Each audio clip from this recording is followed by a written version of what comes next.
यदि हमारा जीवन विषयों के प्रवाह में बहता ही रहा तो इस दुखमय संसार से मुक्त होने का फिर हमें आगे अवसर कब मिलेगा, हरि जाने। 84 लाख योनियां हैं और इनमें केवल एक योनि के द्वारा ही हम मुक्त हो सकते हो, मनुष्य योनि, और वो हमें प्राप्त हो गई है। मनुष्य योनि में भी जो अत्यंत दुर्लभ विषय है, भगवत वार्ता सुनना, भगवान नाम की महिमा सुनना, अपने जीवन में द्वंद्वों से ऊपर उठने की साधना की भावना जागृत होना, ये सब दुर्लभ बातें हैं, वो भी भगवत कृपा से प्राप्त है। अब अपने को सावधानी पूर्वक प्रमाद ना करते हुए इसी जन्म में भगवत प्राप्ति करनी है। भगवत प्राप्ति में बाधा है कामना। ये बहुत बड़ा शत्रु है, अध्यात्म मार्ग का बहुत बड़ा दुश्मन है। पूरा जीवन निकल जाता है सतमार्ग की चेष्टाएं करते हुए, पर ये कामना ही हमें अनुभव में नहीं आने देती। साधना का जो फल है, प्रभुपद पंकज प्रीति निरंतर, यह सब साधन कर फल सुंदर। समस्त साधनाओं का सुंदर फल है आराध्य देव श्री हरि के चरणों में निरंतर अनुराग भरी वृत्ति से हमारा संपूर्ण अंतःकरण उसी में डूब जाए।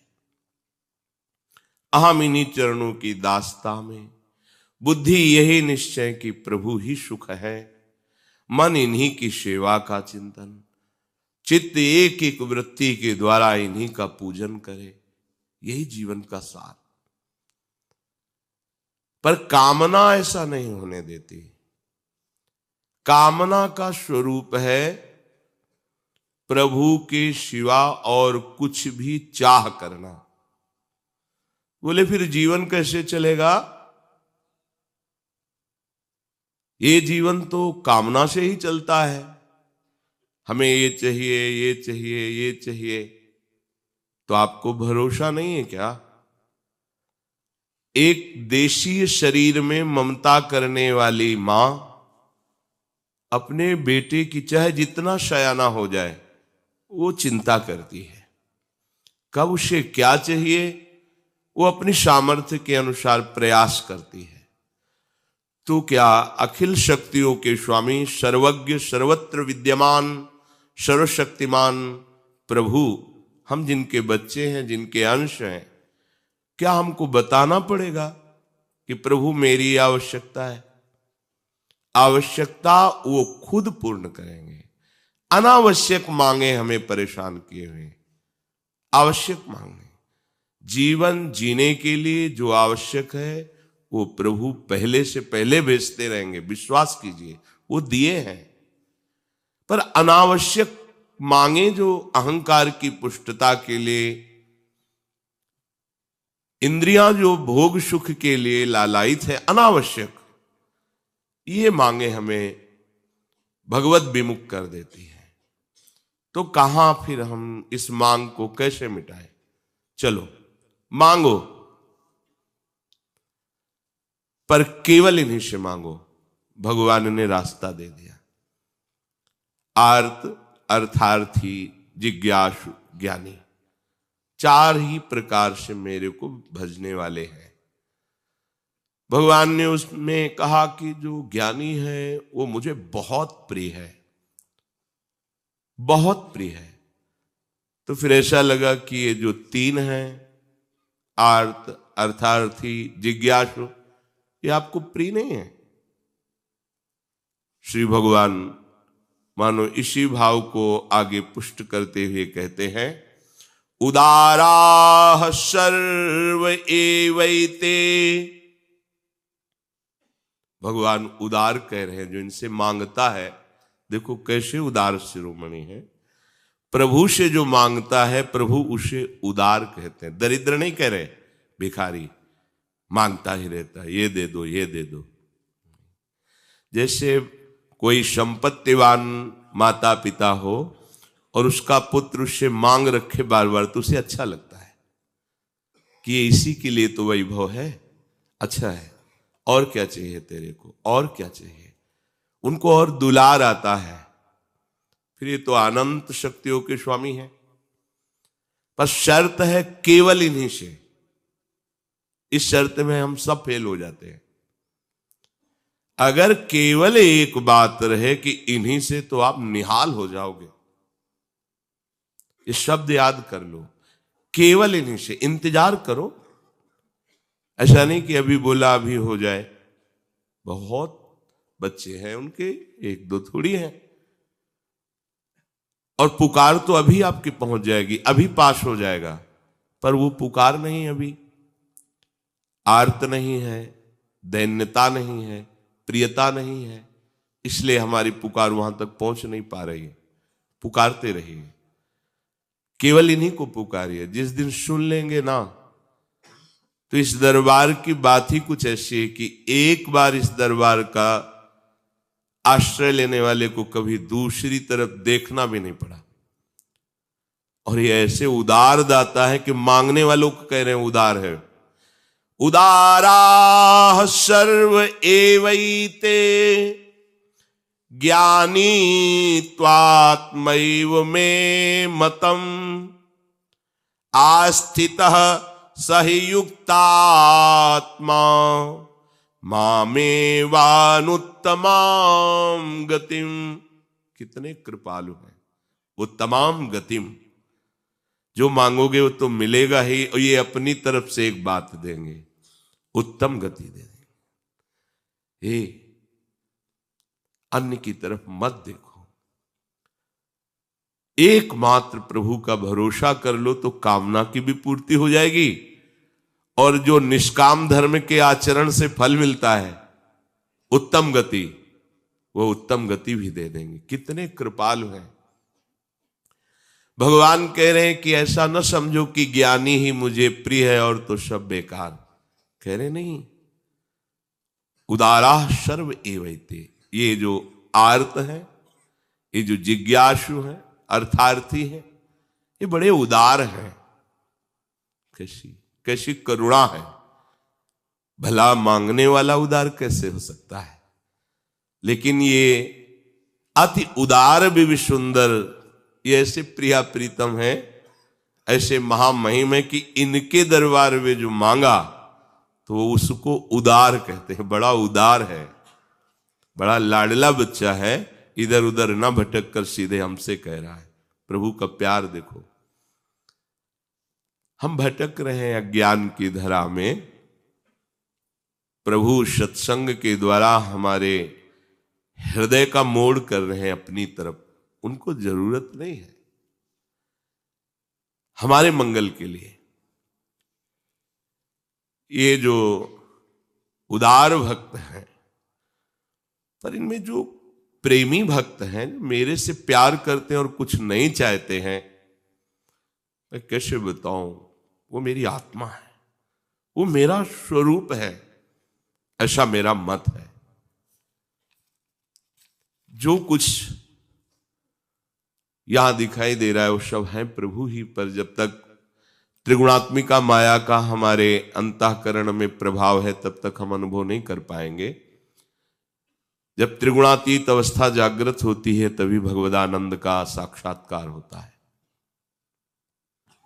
प्रभु का नाम, प्रभु का रूप, प्रभु की लीला, प्रभु का धाम, ये त्रिगुणातीत अवस्था है। जो इसी में रमण करता रहता है वो निस्त्रैगुण्य हो जाता है।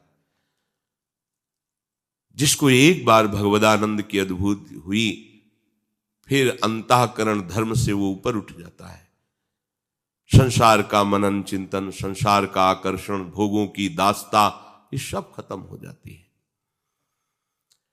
प्रभु ने कहा है कि वैसे तो मेरा सिद्धांत है ये, यथा माम प्रपद्यन्ते तास तथैव भजाम्य हम। मुझे तुम जैसे भजोगे वैसे मैं तुम्हें भजूंगा। श्री भगवान ये सिद्धांत कह रहे हैं पर यहां बड़ा दुलार भरा उन्हीं के वचन की उदारा, ये बड़ा उदार है जो मेरे दरबार में आकर के अपनी कामना की पूर्ति चाहता है। संतों ने तो निषेध किया है, क्योंकि वो इनके रहस्य को जानते हैं। भला सच्चिदानंद प्रभु के सन्मुख होकर के विषय भोग मांगना कितनी निंदनीय बात है। प्रभु को ना मान, अरे परम पद जब ध्रुव जी को मिला तो उनको ग्लानि हो गई, कैसे प्रेम रस से भरे हुए श्री अंग वाले प्रभु की दास्ता ना मांगकर मैंने परम पद मांग लिया, अब क्या होगा। अब तो प्रभु ने तथास्तु कह दिया, ऐसा ही हो, तुम्हें जो चाह थी वो तुम्हें प्राप्त हो। ये चाह ने मुझे गिरा दिया। परम पद में आरूढ़ होने पर उनको अनुभव हुआ मैं गिर गया, प्रभु की दास्ता से चूक गया। निरंतर प्रभु के समीप रहता, इनके मुख माधुरी का दर्शन करता और इनकी सेवा सुख में निमग्न रहता, इससे बड़ा क्या सुख। ये अब अनुभव हुआ। सोचा कि चूक हो गई। कैसे चूक हो गई, बहुत काल सत्संग नहीं हुआ, इसलिए वो बात चुभ गई कि मुझे ऐसा पद प्राप्त करना है कि सब आश्चर्यचकित हो जाए। तो इसीलिए प्रभु से कहा, प्रभु जो चाह थी वो पूरी कर दी, पर एक बात और मांग रहा हूं, मुझे अपने प्रेमी भक्तों का संग दीजिए, क्योंकि मुझे मांगना ही नहीं आया। अगर प्रेमी भक्तों का बहुत काल तक संग हुआ होता तो हम आपका प्रेम मांगते, आपकी अविरल भक्ति मांगते, आपके श्री अंग की सेवा मांगते। ये जो प्रभु से चाह की जाती है, संतों ने इसे पसंद नहीं किया, जो प्रेमी जन, पर भगवान उसका भी स्वागत करे। आओ आओ, तुम आओ तो हमारी तरफ आओ। कितने कृपालु हैं, हम सब इनकी कृपा को नहीं देख पा रहे हैं।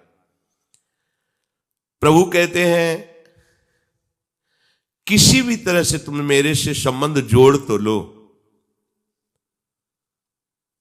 तुम्हें बेपरवाह कर दूंगा। किसी भी तरह से, धन की चाह से, संकट निवृत्ति से, किसी भी कामना से। कामाद द्वेषाद भयात स्नेहाद यथा भक्तेश्वरे मनः आवेश्य तदघम हित्वा वह वस्तद गतिम गताः। काम से, द्वेष से, भय से, स्नेह से, किसी भी भाव से यदि प्रभु का अपनापन स्वीकार कर लिया जाए, मेरे स्वामी अब मेरी बात आपसे ही बनेगी।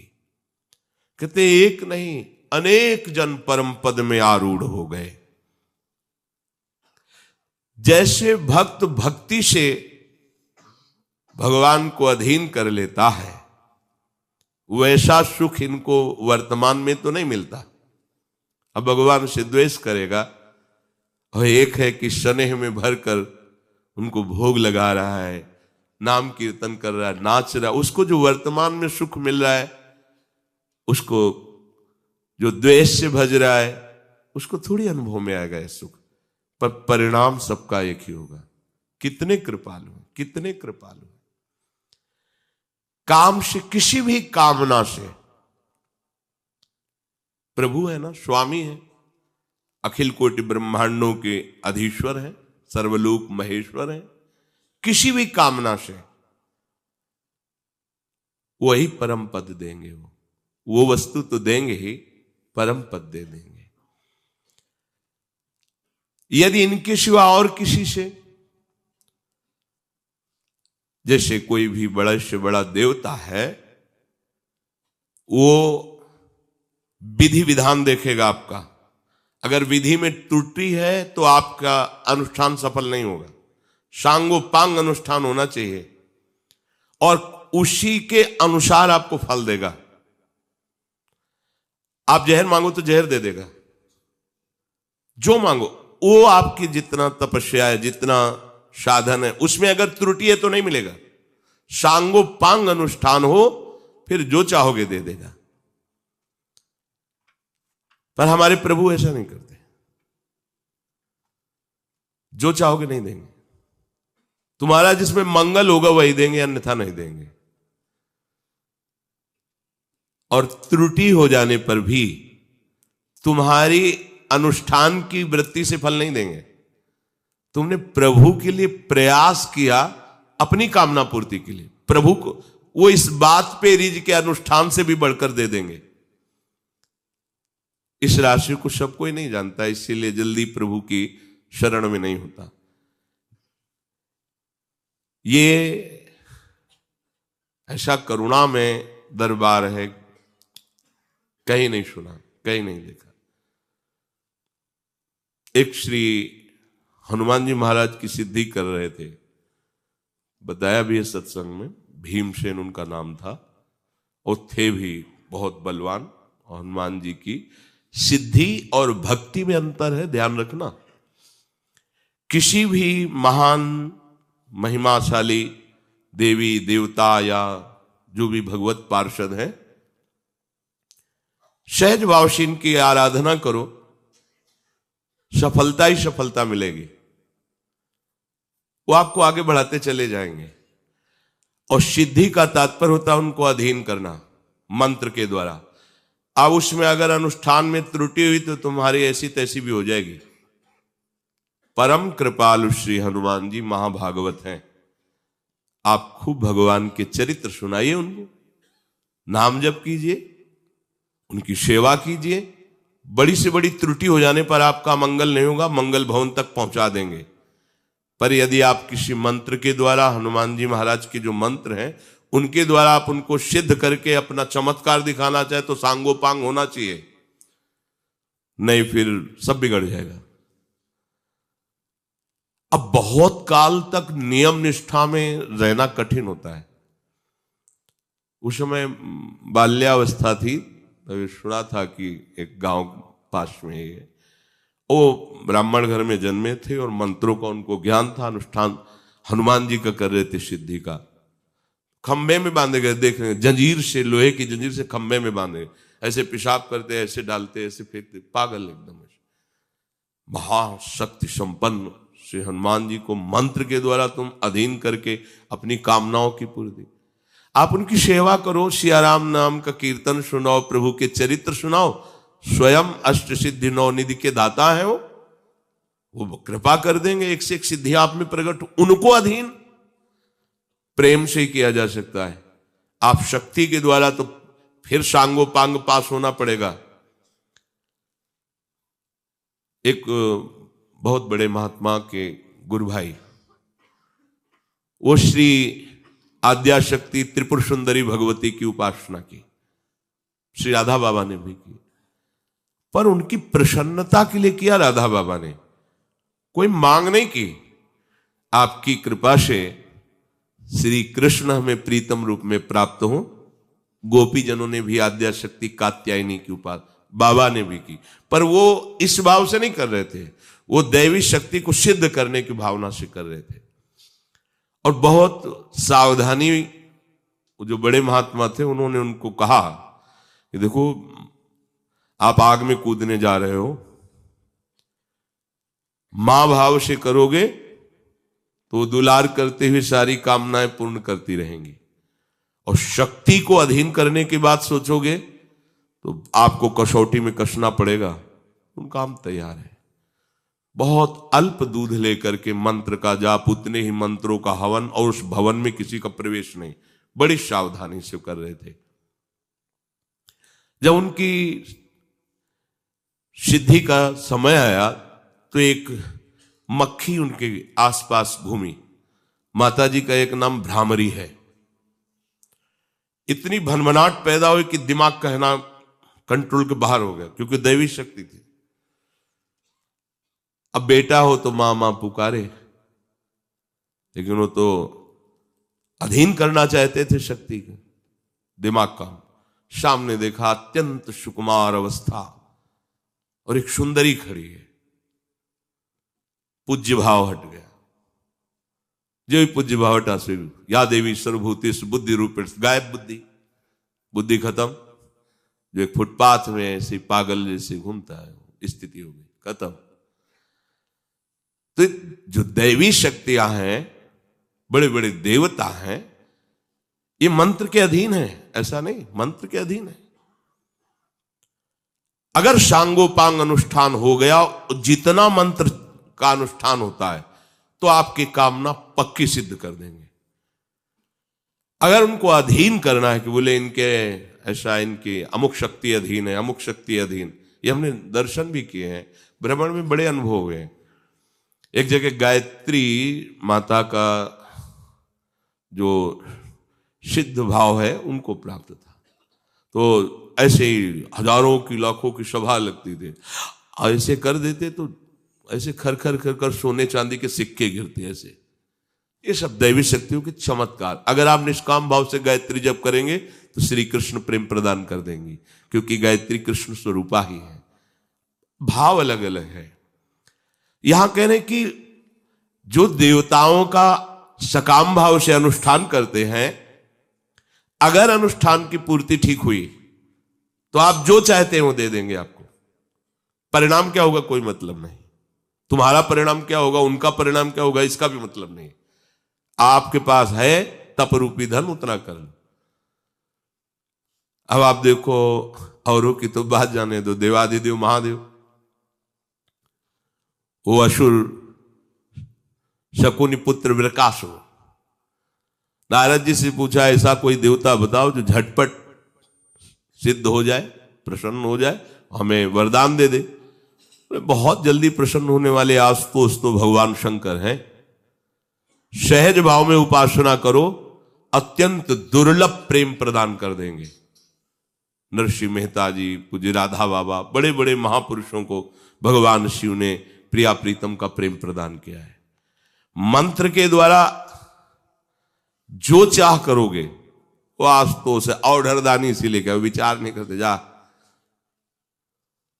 उसने देखा कि प्रभु को प्रसन्न करना बड़ा कठिन है, तो अपने शरीर का मांस काट कर अग्नि में हवन करने लगा और भगवान शिव के मंत्र का उच्चारण। भगवान शिव प्रकट हुए और कहा, काहे भाई ऐसा कष्टप्रद कार्य कर रहे हो, हम तो एक अंजुलि जल में प्रसन्न हो जाते हैं, क्या चाहिए? बोले महाराज जिसके ऊपर हाथ रख दो वो भस्म हो जाए। अगर हरि से ऐसा मांगते तो डांट कर हरि अंतर ध्यान हो जाते है, जिसके ऊपर हाथ रख दे ऐसा।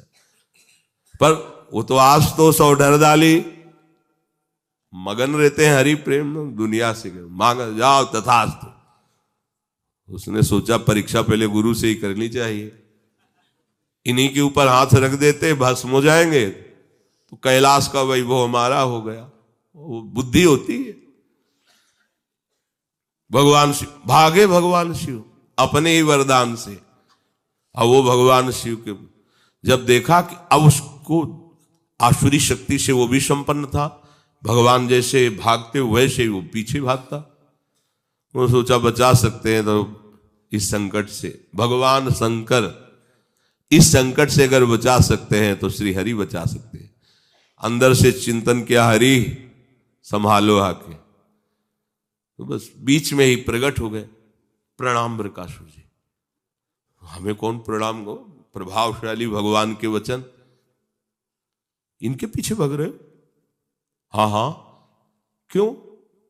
इन्होंने वरदान दिया है कि जिस पर हाथ रख दोगे भस्म हो जाएंगे, तो हम इन्हीं को। अरे बोले तुम्हें विश्वास है? दक्ष ने इनको साप दिया था, इनकी अब बात सत्य नहीं होती। सुनो, हम भी तुम्हारे साथी हैं, तुम अपने ऊपर हाथ रख करके देखो ना, अगर झूठ निकले तो अभी दोनों मिलकर के, हाँ ठीक, ये नहीं सोचा कि अगर सत्य हुआ तो। वो भगवान की बात में फंस गया, उसने हाथ रखा, राख का ढेर हो गया।